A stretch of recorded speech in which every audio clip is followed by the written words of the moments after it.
President Trump recently declared a temporary delay of 1 month on the implementation of a 25% tariff on several Canadian imports, which was originally set to be enforced on April 2. This decision followed discussions with Canadian authorities and concerns raised by multiple industries. In response, Dominic LeBlanc, Canada's finance minister, announced that the country would also postpone its second wave of retaliatory tariffs, valued at $125 billion, until April 7. However, the initial tariffs imposed on $30 billion worth of American goods remain in place. One of the most notable reactions has come from British Columbia, a key connection point between the U.S. mainland and Alaska. The province is introducing legislation to impose tolls on commercial trucks heading to Alaska, a countermeasure against the tariffs initiated by President Trump. According to British Columbia's Premier, David Eby, this move sends a firm message to the U.S. President, Alaska's Republican congressional delegation, and the state's governor. The proposed law would also mandate that low-carbon fuel additives used in gasoline and diesel must be sourced from within Canada. Additionally, the province seeks new ways to remove internal trade barriers, reinforcing Canada's effort to reduce reliance on the U.S. market. Despite Trump's decision to scale back some of the tariffs imposed on North American trade partners, Eby remains firm that Canada should sustain its counteractions. "We will not stand for these ongoing threats and uncertainties. This behavior is unacceptable, and we are demonstrating just how frustrated we are," he stated. "We will not step back until this threat is completely withdrawn." While Eby clarified that tolls wouldn't be enforced immediately and that the number of affected trucks is relatively small, the move symbolizes the increasing tension between the two longtime allies. This action is part of Canada's broader strategy to pressure Trump into reconsidering his tariff policies. "The White House has launched a trade war we never asked for, and we must respond with strength," Premier Eby declared. "This is just the beginning. In the coming weeks, we will roll out additional measures to safeguard our economy against this ongoing economic hostility." British Columbia is planning to introduce specific legislation in the upcoming days that will equip the province with legal mechanisms to protect jobs, businesses, and respond effectively to challenges posed by Trump's trade war. Key proposals include eliminating internal trade barriers within British Columbia to enhance economic resilience, requiring that all low-carbon fuel additives for gasoline and diesel be produced within Canada, implementing tolls or fees on American commercial vehicles utilizing British Columbia's infrastructure to access Alaska. According to Premier Eby, these tariffs are a severe miscalculation by Trump's administration, negatively impacting businesses and families on both sides of the border. "Our government is committed to defending British Columbians every step of the way. All options remain on the table," he affirmed. As an immediate countermeasure, the province has directed the British Columbia Liquor Distribution Branch to stop purchasing American liquor from Republican-led states, thereby removing those brands from store shelves.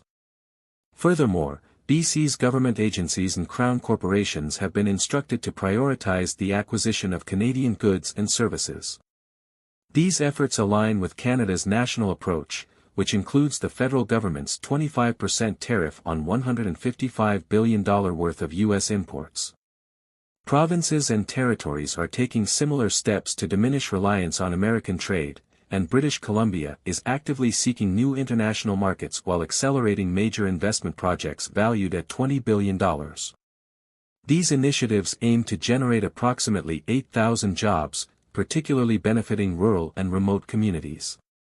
To ensure an organized and effective response, Premier Eby has formed a Trade and Economic Security Task Force, comprising business leaders, labor representatives, and indigenous community members. Additionally, an Agriculture and Food Economy Task Force will focus on securing BC's food supply. A newly established Softwood Advisory Council will devise diplomatic and trade strategies to defend BC's interests in the ongoing softwood lumber dispute. A special cabinet committee has also been assembled to oversee the government's overall response, ensuring that BC takes decisive steps to protect its economy, workers, and businesses while reinforcing long-term economic stability. The role of Canada in connecting Alaska to the U.S. mainland. Canada plays an indispensable role in linking Alaska to the rest of the United States. Since Alaska is a geographical exclave, it is not directly connected to the contiguous U.S. by land. The vast Canadian territory between Alaska and the mainland United States serves as an essential transit region for travel, trade, and infrastructure. One of the most significant connections is the Alaska Highway, Alcan Highway, a crucial roadway that begins in Dawson Creek, British Columbia, and extends to Delta Junction, Alaska. Constructed during World War II as a strategic military supply route, it remains the primary overland link between Alaska and the rest of the United States. Despite numerous improvements over the years, travelers must still navigate hundreds of miles through remote Canadian terrain before reaching Alaska. Apart from road travel, air transportation also relies heavily on Canada. Numerous flights between Alaska and other U.S. states traverse Canadian airspace, with some even making stopovers in Canadian cities. Canada's air traffic control systems play a pivotal role in managing these flights, ensuring smooth operations between Alaska and the U.S. mainland. Trade and commerce further highlight Canada's crucial role in connecting Alaska to the rest of the U.S. Though no direct railway links Alaska with the contiguous United States, freight and rail services frequently transport goods through Canada. The Port of Vancouver in British Columbia serves as a major hub for shipments moving to and from Alaska. Essential supplies, including food, fuel, and construction materials, often pass through Canadian ports and railway networks before reaching their final destinations in Alaska. For those traveling between Alaska and the mainland U.S. by vehicle, crossing through Canadian territory is unavoidable. The long-standing diplomatic relationship between the U.S. and Canada facilitates relatively seamless border crossings for trade, tourism, and personal travel. However, all travelers must comply with Canadian customs and immigration regulations before proceeding through the country. Another critical component of the Alaska-U.S. connection via Canada is energy infrastructure. Alaska is abundant in natural resources, particularly oil and natural gas, and Canada provides key transit routes for transporting these resources to American and international markets. Pipelines and shipping corridors facilitate the movement of Alaskan energy products through Canada, supporting both the U.S. economy and global energy demands. Alaska and Canada share a robust economic and logistical relationship that significantly impacts trade, transportation, and connectivity. Trade between Alaska and Canada amounts to over $1 billion annually, with around $596 million in exports from Alaska to Canada and $753 million in Canadian goods imported into Alaska. This exchange sustains industries such as energy, seafood, and manufacturing, ensuring a steady supply of crucial commodities. Marine shipping is also integral to the Alaska-Canada relationship. The Inside Passage, a scenic yet strategically vital coastal waterway, links southeastern Alaska to British Columbia. This route is heavily utilized for commercial shipping, tourism, and passenger travel.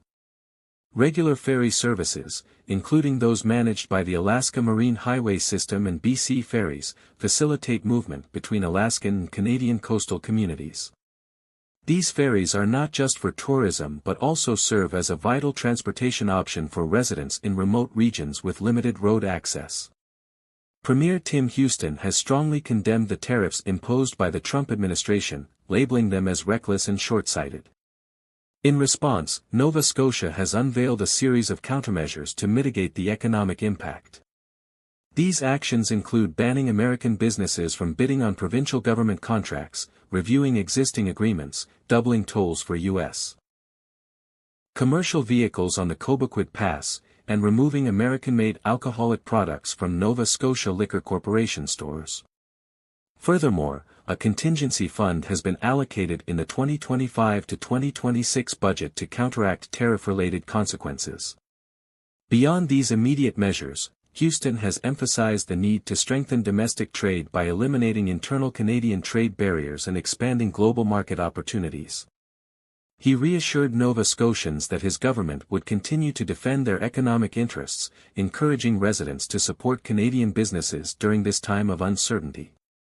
Premier Danielle Smith has also taken a strong stance, denouncing the tariffs as an unjustifiable economic attack that will ultimately harm both nations by driving up costs and causing job losses. While expressing support for the federal government's countermeasures, she announced that Alberta would soon unveil its own retaliatory actions. Smith has called for national unity, urging all provinces to remove internal trade barriers and prioritize resource projects such as pipelines and LNG facilities.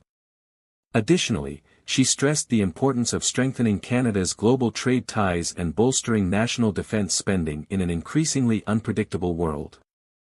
In Manitoba, Premier Wab Kinew has swiftly implemented retaliatory measures by ordering the removal of all American alcoholic products from Manitoba liquor marts. His administration has reiterated the province's commitment to defending Canadian interests against unfair trade policies. Similarly, Newfoundland and Labrador's Premier Andrew Furey has criticized the tariffs as illegal and unjust.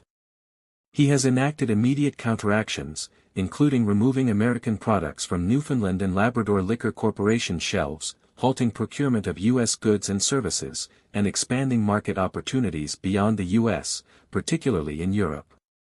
Furey has also established a roundtable on Canada-U.S. trade relations to strategize further responses. He has called upon Canadians to unite, emphasizing that Canada's values, sovereignty, and economic independence will guide the nation through this trade conflict. In response to the growing uncertainty, Canada is accelerating efforts to diversify trade and reduce dependence on the U.S. market. Building upon existing trade agreements such as the CPTPP and CETA, the federal government is actively encouraging businesses to shift exports towards Europe, Asia, and Latin America. To facilitate this transition, grants and financial assistance are being offered to industries seeking to adapt to new market conditions. Provinces are also taking proactive steps to forge new trade relationships.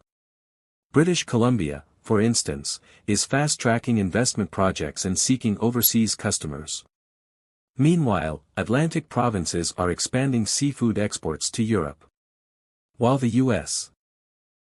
has traditionally been Canada's largest trading partner due to proximity and long-standing economic ties, recent tariff disputes have intensified efforts to find alternatives.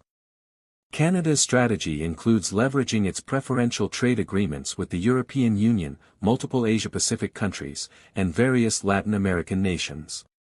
Government officials are urging businesses to take full advantage of these agreements to offset potential losses from diminished U.S. trade. There is a growing push to enhance trade with Japan, deepen ties with Mexico, and explore new opportunities in emerging economies like India. The federal government is also strengthening its economic resilience by focusing on domestic production. Canadian manufacturers and agricultural producers are reallocating resources, seeking alternative supply chains, and exploring new export channels.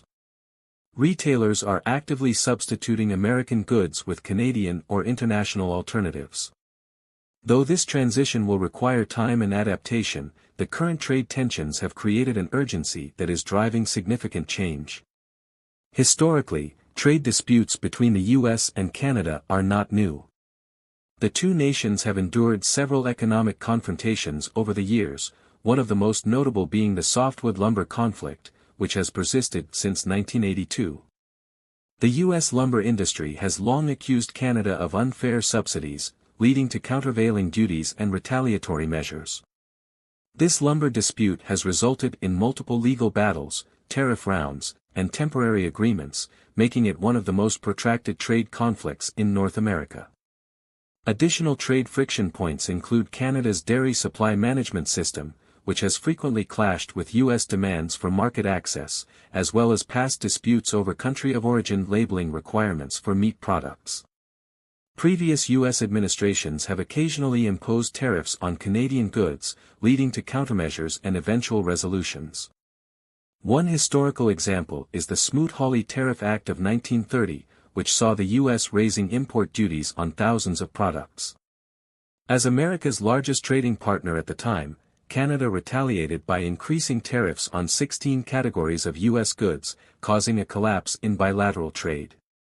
Similarly, in 1971, President Nixon temporarily imposed a 10% surcharge on imports, including Canadian products, during a financial crisis. That decision strained relations until a monetary agreement led to its reversal within months. More recently, in 2002, President George W. Bush imposed steel tariffs of up to 30%, though Canada and Mexico were exempt due to NAFTA obligations. These tariffs were eventually revoked after global backlash and a WTO ruling against them. The episode underscored that broad U.S. tariffs often provoke significant resistance. During the 2018 to 2019 trade war under President Trump, major tariffs were levied on steel and aluminum imports, citing national security concerns. Canada responded with reciprocal tariffs on U.S. metals and various politically sensitive goods. This dispute ended when the U.S. lifted its metal tariffs in exchange for concessions under the revised USMCA agreement. That episode reinforced the necessity of strong retaliation and a united front among Canadian federal, provincial, and industry leaders. Prime Minister Justin Trudeau set the tone in 2018 when he declared, "Canada will not be pushed around." That sentiment continues to define Canada's trade policy, as Ottawa and the provinces stand firm against the latest wave of U.S. tariffs. President Trump's broad tariff policies raise significant legal questions under international trade law. Canada contends that these measures violate both the letter and spirit of the USMCA, which eliminated duties on most North American goods. Unlike previous disputes over specific provisions, these blanket tariffs, imposing a 25% duty on Canadian imports, are a clear breach of free trade principles. Furthermore, Canada argues that these tariffs contravene World Trade Organization (WTO) rules, which prohibit discriminatory trade restrictions unless justified under specific exceptions. The Trump administration has invoked a national security justification, claiming that the tariffs are necessary to combat cross-border smuggling and protect American industries. However, this rationale is unprecedented and is likely to face legal scrutiny. Canada has the option to challenge these tariffs through the USMCA dispute resolution process, which includes consultations and a potential arbitration panel. If the U.S. refuses to lift the tariffs despite an unfavorable ruling, Canada would have the right to impose countermeasures. While formal legal proceedings may take over a year, Canada has already enacted immediate retaliatory tariffs to mitigate economic damage. Additionally, Canada may pursue parallel complaints through the WTO. However, enforcement remains a challenge if the U.S. does not comply with panel rulings. In the past, U.S. administrations have often been reluctant to accept adverse WTO decisions. Beyond legal avenues, Canada could invoke specific remedial clauses in the USMCA to suspend concessions granted to the U.S. It may also explore domestic court challenges, though U.S. courts generally afford broad authority to the President on trade matters declared under emergency powers. Ultimately, resolution is more likely to emerge through political negotiations rather than purely legal victories. Canadian leaders are intensifying diplomatic pressure, rallying support from international allies, and seeking alternative economic partnerships to counteract the effects of U.S. protectionism. The coming months will be pivotal in determining how this trade standoff unfolds. With Canada taking proactive measures to strengthen its economic position, the broader implications of this dispute will shape North American trade policies for years to come. The ongoing trade dispute between the United States and Canada has escalated, with both nations imposing retaliatory measures that could have lasting economic impacts. In response to U.S. tariffs, Canada is accelerating efforts to reduce reliance on American trade and expand partnerships with other global markets. Provinces across the country are implementing strategies to support businesses affected by the tariffs. Ontario has introduced tax incentives for companies shifting supply chains, while Quebec is bolstering its aluminum and aerospace sectors. Western provinces like Alberta and Saskatchewan are expanding agricultural exports, focusing on Asian markets for wheat, beef, and canola. British Columbia is enhancing port infrastructure to facilitate trade with Pacific nations. At the federal level, Canada is strengthening economic resilience through infrastructure projects and incentives for domestic production. Investment in highways, rail networks, and shipping ports aims to improve internal trade and reduce transportation costs. Consumers and businesses are also encouraged to prioritize Canadian-made products, fostering national economic independence. Despite efforts to mitigate the impact, analysts warn that prolonged trade tensions could lead to rising costs and job losses. However, Canada's diversification strategy is expected to create long-term stability, ensuring the country is less vulnerable to external trade policies. As the situation evolves, Canada remains committed to defending its economic interests, securing global trade partnerships, and ensuring a prosperous future for its industries and workers. This trade dispute highlights the importance of adaptability and resilience in an unpredictable global economy. Thank you for watching. If you found this information insightful, please support our channel by liking, commenting, and subscribing to Untold Dimensions. Stay tuned for more in-depth stories on global affairs.